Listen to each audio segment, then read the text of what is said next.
All right, we'll go ahead and jump right in with Patrick Saunders. Patrick, go ahead. Hi, buddy. I see that Trevor is playing today, as you mentioned the other day. I also see he's in the two hole, which we've seen him in before. But I'm curious, is this the plan for the regular season?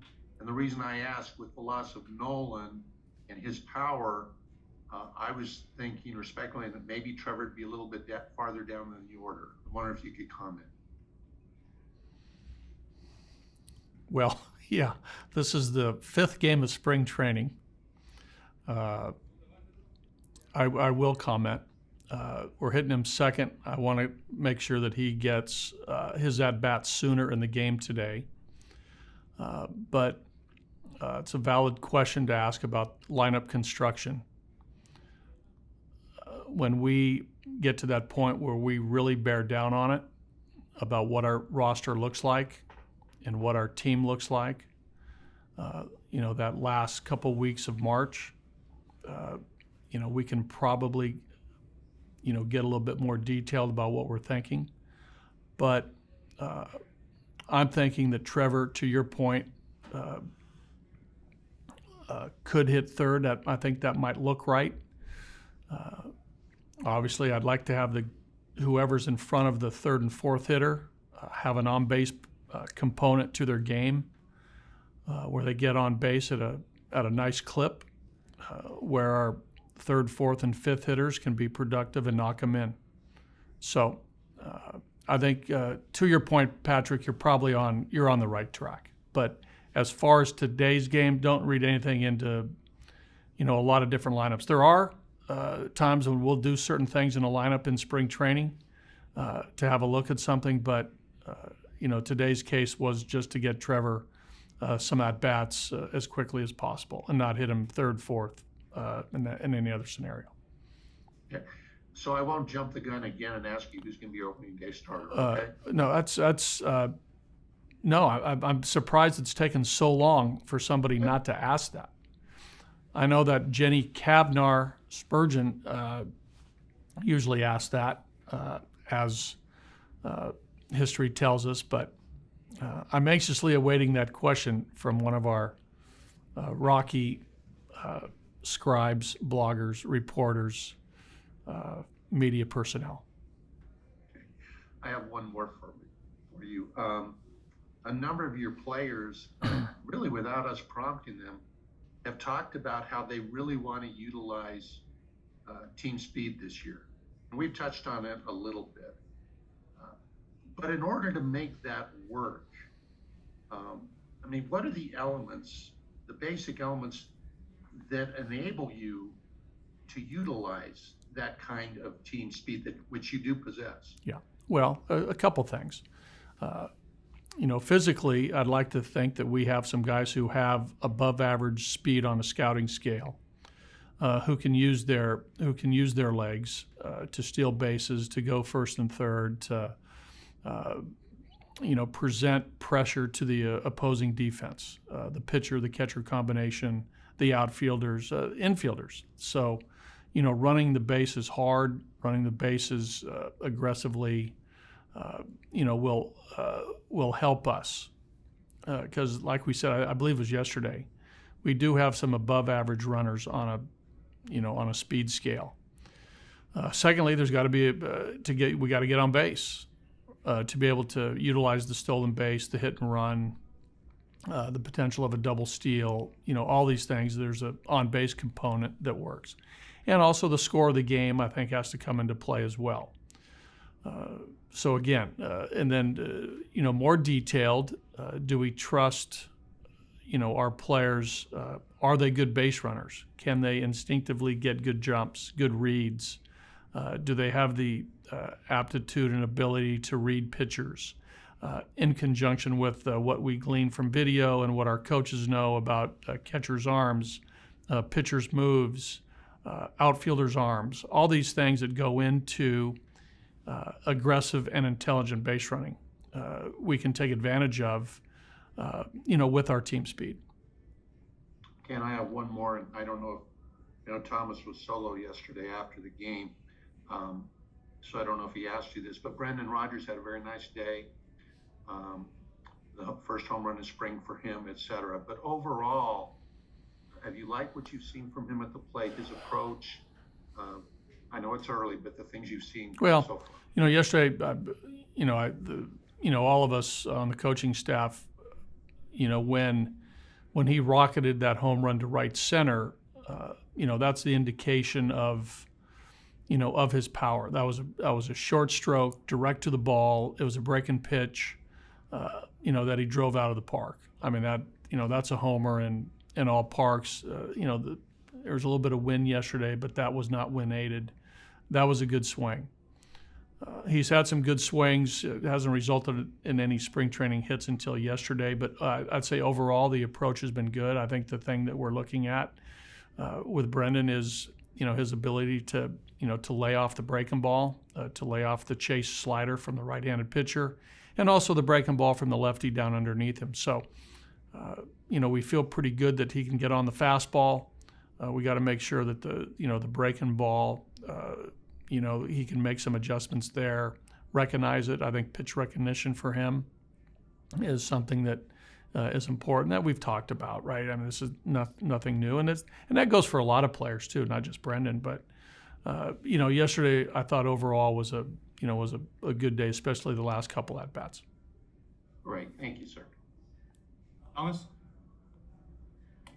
Yeah, buddy. I want to stay on the speed thing with Patrick. We had two fast sports writers at the top of the order. The 1996 Rockies, 200 home runs, 200 stolen bases.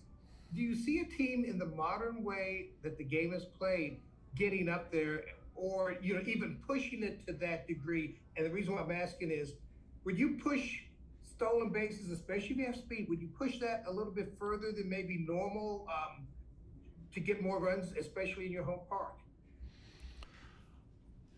Well, I don't know in today's game whether it's you're going to see the 200-200, but I mean we can push it. I think teams can push it, based on their personnel.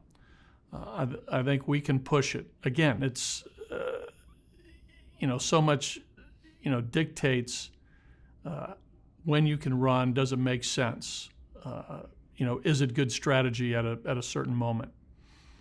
Again, a lot of it's score dictated, a lot of it's inning dictated, a lot of it's the personnel on the defensive side, the pitcher catcher. A lot of things go into that. But I think we're capable of being aggressive on the bases with our speed. And we talked about the guys yesterday, who they are. But it's got to be in the right type of game, the right situation, how the guy at the plate is there's so many factors, but the broad answer is yes. We'd like to take advantage of our speed more this year than years in the past. And also looking at lineup construction, even if it is the fifth game of spring, that number 2 spot, do you look at it as possibly a right-handed hitter? And do you feel like Hampson has maybe performed better up high as opposed to lower in the order? Is he a guy you're looking at for that spot? Him and a few other guys potentially could hit there. Again, we'll see. We'll see how it plays out. But obviously you want your best hitters at the top of the order because they get the most at bats. And again, you want guys at the top of the order who get on base. I mean, that's the main things, to have your 3, 4, and 5 hitters knock them in with, singles or doubles or homers, or so you can put a crooked number on the scoreboard. So, we're looking for those players who get on base to the top of the order. All right, we'll see, man. We'll see. In front of, let's see, in front of Charlie. You like having a guy with speed like a Trevor to where you could run some, or is that it, or would that take at bats away from Charlie? I mean, take some pitches away. Well, if history tells me that if you have base stealers on base, there is a propensity by the pitcher-catcher combination to throw more fastballs because the fastball gets to the plate quicker than a breaking ball. So it allows the catcher a little bit more time to get the ball down to second base. Okay. As it relates to Charlie, it's nice to have, if there's a guy in front of Charlie, or again, Charlie's going to hit, probably at the top of the order or the middle of the order. If guys get on base before him, if a guy's on first base, there's a bigger holes created on the right side for Charlie to drive a ball, by the first baseman and by the second baseman. There's a bigger hole there. So, I think more than anything, this is a pretty simple answer. Teams that have good on base percentages score more runs. So we got to get on base more. And as you watch it evaluate Rodgers, is it a case where you would look at him high in an order? Or would you rather him come in a little bit lower in the beginning, to try to get his career going? Yeah. Again, a broader based answer would be, how he's hitting, how he's playing, how his performance is. But if he does make the team, our personnel will dictate where he hits. But I'm not going to pigeonhole any player where they're going to hit, except, maybe Charlie and Trevor will probably hit, anywhere from 2 to 4. If Tapia has a good spring, based on what he did last year and his career track record in the minor leagues as a top of the order bat leading off, that could, that looks like that fits. But everybody else is how they're performing, how they're doing.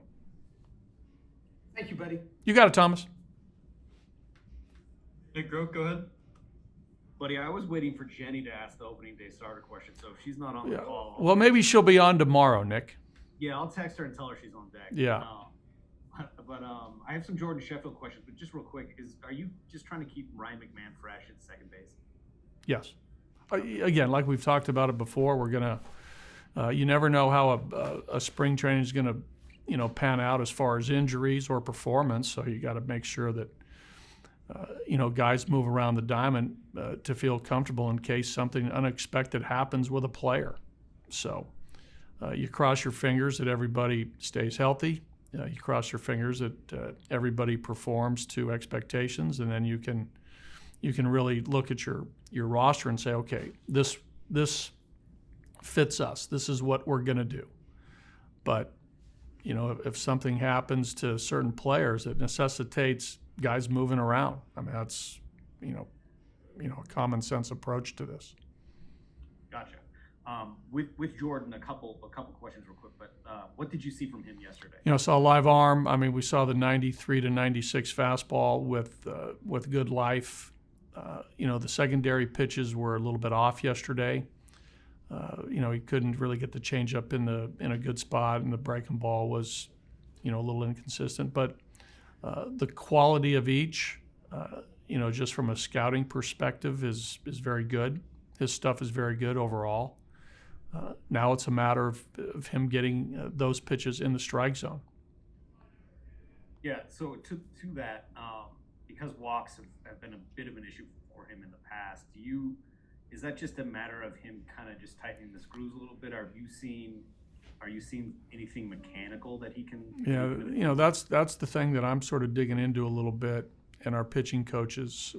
Why has the minor league walk been elevated? Because the delivery looks pretty sound. He repeats it. There's a couple minor things that we've addressed with Jordan as far as his initial setup, his alignment, his direction, that we've had conversations about. But again, our conversations with him this spring will be about how to decrease the walk rate. So we're doing everything we can that on a daily basis to help him, and he's doing everything he can to help himself.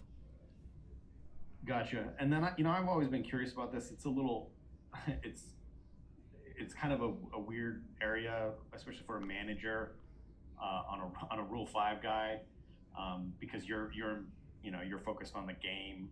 Right. In the regular season, you're focused on that game. But do because there's so little sort of roster maneuverability in the bullpen, do you feel sort of like a pressure to get him in the bullpen for opening day, just because of his circumstance? Well, again, I think his performance this spring will dictate that, and what we really feel we have in the short term and long term. But right now, because of the Rule 5 provisions, we have to take a long look at this guy because our scouts like him. Here in the short look in front of us coaches, he's got major league stuff. Now we gotta hone that in to make sure that those minor league numbers don't pop up. We got to feel pretty confident about that. So, I don't know whether it's pressure. It's just, I think it's a good thing that we have this type of arm with a lot of other arms here that are very solid. To make our evaluations and be able to, add depth to our pitching staff. Sure. Thank you, buddy. You got it, Nick. Jenny.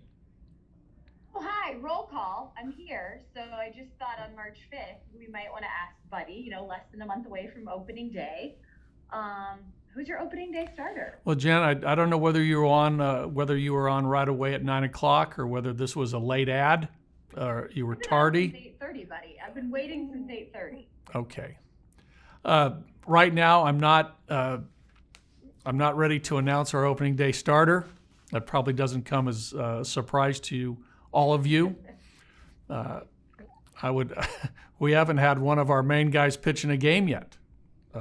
Whether that's John, Herman, Kyle, or Antonio. Austin Gomber has started a game. He's pitching in today.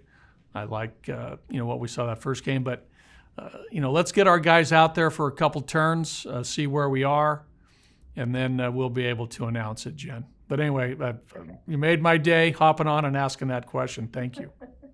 Well, 14 years ago, it began as a joke, so I guess you might as well continue it all these years later, right? Yes. Pat Graham, go ahead, Pat. Hey, buddy, how are you? Well, Pat. Hey, big picture question here. Okay. I guess why in the come from baseball has the 5-man rotation remained so durable? Why is that such a staple? Well, I think, it originated, probably, there in the 70s into the early 80s where it really became, the norm.